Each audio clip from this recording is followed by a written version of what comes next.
T20 సిరీస్లో భాగంగా Melbourne వేదికగా భారత్ ఆస్ట్రేలియా మధ్య జరిగిన 2 టీ20 మ్యాచ్లో టీమిండియా 4 వికెట్ల తేడాతో ఆస్ట్రేలియా చేతిలో ఘోర పరాజయాన్ని చవిచూసింది.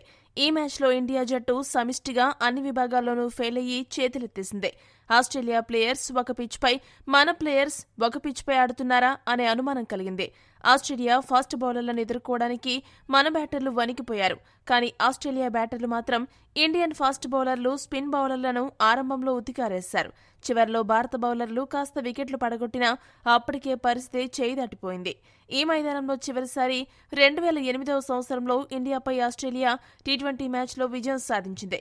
ఆ తర్వాత ఎప్పుడు ఇక్కడ మ్యాచ్ జరిగినా ఇండియానే గెలిచింది. అయితే 17 ఏళ్ల రికార్డ్ ఈ మ్యాచ్ ఓటమితో తుడిచిపెట్టుకుపోయింది. అదే సమయంలో ఆస్ట్రేలియా సరికొత్త అధ్యాయాన్ని మెల్బోర్న్లో లిఖించింది. మొదటి ఇన్నింగ్స్లో బ్యాటింగ్ చేస్తున్నప్పుడు పిచ్ ఫాస్ట్ బౌలర్లకు కాస్త అనుకూలంగా ఉన్నప్పుడు ఆరంభంలో కాస్త నెమ్మదిగా నిలదొక్కుని ఆడాలి అనే ఆలోచనను గాలికి వదిలేశారు మన బ్యాటర్లు. క్రీజులోకి వచ్చినప్పటి నుండి హిట్టింగ్ చేయడమే మా లక్ష్యమన్నట్టు బ్యాటింగ్ చేసి ఆస్ట్రేలియా బౌలర్లకు తమ వికెట్లను గిఫ్ట్గా భారత బ్యాటర్లు ఇచ్చేశారు. దీంతో హాజిల్వుడ్ తెలివిగా బౌలింగ్ చేసి పిచ్ పైన ఉన్న బౌన్స్ను ఉపయోగించి ఇండియా బ్యాటింగ్ ఆర్డర్ను కుప్పకూల్చడంలో కీలక పాత్ర పోషించాడు. ఈరోజు మ్యాచ్లో అభిషేక్ టాప్ స్కోరర్గా నిలవగా హర్షిత్ రాణా సెకండ్ టాప్ స్కోరర్గా నిలిచాడు. దీనిని బట్టి మన బ్యాటర్లు ఎంత అధ్వానంగా బ్యాటింగ్ చేశారో అర్థం చేసుకోవచ్చు. దీంతో మన బౌలర్లకు మ్యాచ్ గెలిపించలేమని ముందే అర్థమైపోయింది. అయితే పవర్ ప్లేలో బూమ్రా, హర్షిత్ రాణా అంత గొప్పగా ఏమీ బౌలింగ్ చేయకుండా ధారాళంగా పరుగులు సమర్పించుకోవడం మరింత నిరాశపరిచింది. ఈ మ్యాచ్లో అభిషేక్ శర్మ ఒక్కడే వన్ మ్యాన్ ఆర్మీగా ఆస్ట్రేలియా జట్టుకు ఎదురొడ్డి పోరాడాడు.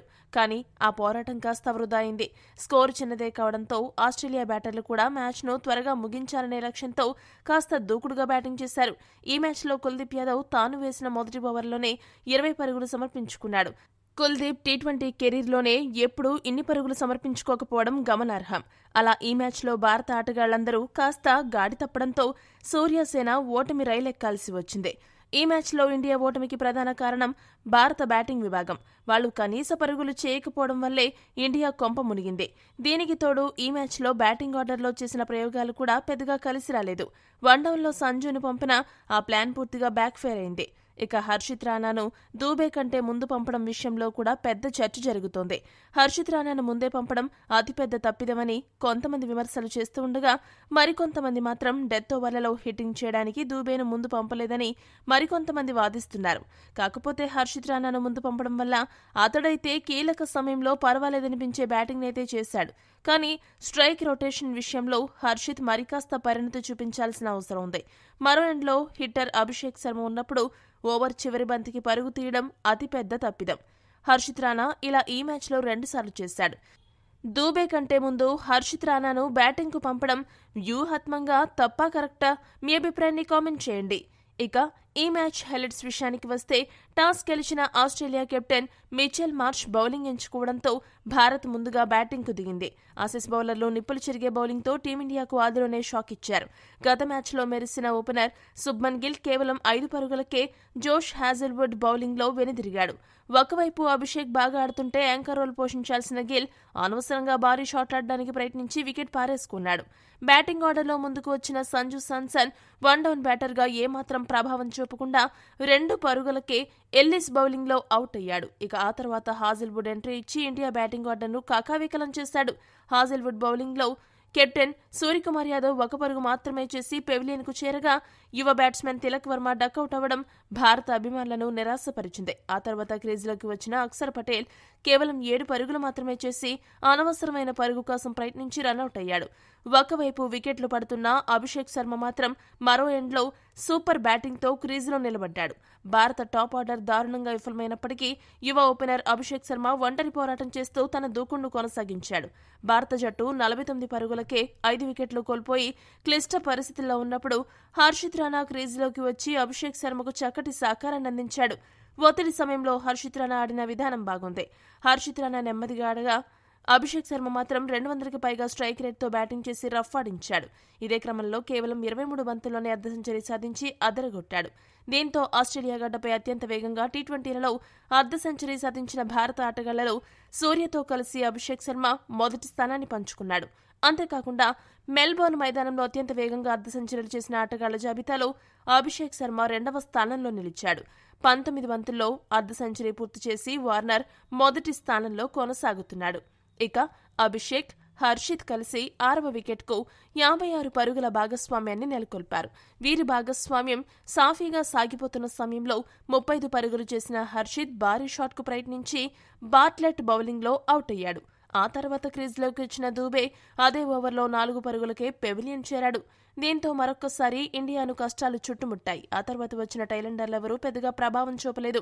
అభిషేక్ మాత్రం 4లు, 6లు కొట్టడానికి ప్రయత్నించి కొన్ని విలువైన పరుగులు సాధించి 37 బంతుల్లో 68 పరుగులు చేసి పెవిలియన్కు చేరాడు. ఇక చివర్లో బూమ్రా రన్ కోసం కాల్ ఇస్తే మరో ఎండ్లో ఉన్న వరుణ్ చక్రవర్తి మరో ప్రపంచంలో విహరిస్తూ క్రీజు నుండి కదలకుండా ఎటో ఆలోచిస్తూ ఎటో వెళ్లిపోయింది మనసు అని పాట పాడుకుంటూ బిక్కచొప్పులు చూస్తూ నిలబడిపోయాడు. దీంతో బూమ్రా అవుట్ అయ్యాడు. ఇండియా ఇన్నింగ్స్ 125 పరుగులతో 18.3 ఓవర్ల వద్ద ముగిసిపోయింది. ఆస్ట్రేలియా బౌలర్లలో హాజిల్వుడ్ కేవలం 3.25 సగటుతో బౌలింగ్ చేసి 3 వికెట్లు పడగొట్టి టాప్ వికెట్ టేకర్గా నిలిచాడు. మిగిలిన బౌలర్లలో ఎల్లిస్, బాట్లెట్ చెరొక 2 వికెట్లు పడగొట్టగా స్టోయినిస్ 1 వికెట్ని దక్కించుకున్నాడు. 126 పరుగుల స్వల్ప లక్ష్యంతో బరిలోకి దిగిన ఆస్ట్రేలియా జట్టుకి ఆ జట్టు ఓపెనర్లు మంచి ఆరంభాన్నించారు. ముఖ్యంగా ట్రావిస్ హెడ్ సూపర్ హిట్టింగ్తో దాదాపు 200 స్ట్రైక్ రేట్తో బ్యాటింగ్ చేసి రఫాడించాడు. దీంతో ఆస్ట్రేలియా జట్టు రాకెట్ వేగంతో దూసుకెళ్లింది. బూమ్రా వేసిన 3వ ఓవర్లో ఆసీస్ ఓపెనర్లు ఏకంగా 18 పరుగులు రాబట్టి సూపర్ షాక్ ఇచ్చారు. ఆ తర్వాత 4వ ఓవర్ వేసిన హర్షిత్ బౌలింగ్లో 20 పరుగులు రాబట్టారు. దీంతో ఆస్ట్రేలియా జట్టు చూస్తుండగానే 50 పరుగుల మార్క్ను అందుకుంది. అయితే 15 బంతుల్లో 28 పరుగులు చేసిన ట్రావిస్ హెడ్ 5వ ఓవర్లో వరుణ్ చక్రవర్తి బౌలింగ్లో అవుట్ అయ్యాడు. హెడ్ అవుట్ అయ్యాక మిచెల్ మార్ష్ గేరు మార్చి విధ్వంసం సృష్టించాడు. కుల్దీప్ వేసిన 1 ఓవర్లో ఏకంగా 20 పరుగులు రాబట్టి పరుగుల వరద పారించాడు. అయితే అదే ఓవర్లో చివరి బంతికి 46 పరుగుల వద్ద మార్ష్ అవుట్ అయ్యాడు. ఆ తర్వాత క్రీజ్లోకి వచ్చిన టీమ్ డేవిడ్ కేవలం 1 పరుగు మాత్రమే చేసి వరుణ్ బౌలింగ్లో అవుట్ అయ్యాడు. అయితే అప్పటికీ ఆస్ట్రేలియా గెలుపు ఖాయమైంది. ఆ తర్వాత క్రీజ్లో ఉన్న జోష్ ఇంగ్లిష్, మిచెల్ ఓవెన్ స్థిరంగా బ్యాటింగ్ చేసి ఇన్నింగ్స్ ముగించేలా కనపడ్డారు. కానీ ఇంగ్లిష్ 20 పరుగుల వద్ద ఉండగా కుల్దీప్ బౌలింగ్లో ఎల్బీడబ్ల్యూగా వెనుదిరిగాడు. ఆ మరుసటి ఓవర్లోనే బూమ్రా బౌలింగ్లో ఓవెన్ 14 పరుగుల వద్ద పెవిలియన్కు చేరాడు. ఆ తర్వాత బంతికి మాథ్యూ షాట్ కూడా గోల్డెన్ టకౌట్ అయ్యాడు. అలా బూమ్రా వరుస బంతుల్లో 2 వికెట్లు పడగొట్టాడు.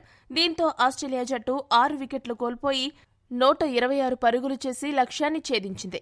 ఈ వీడియో గనక మీకు నచ్చినట్టయితే లైక్, షేర్, కామెంట్ చేయండి.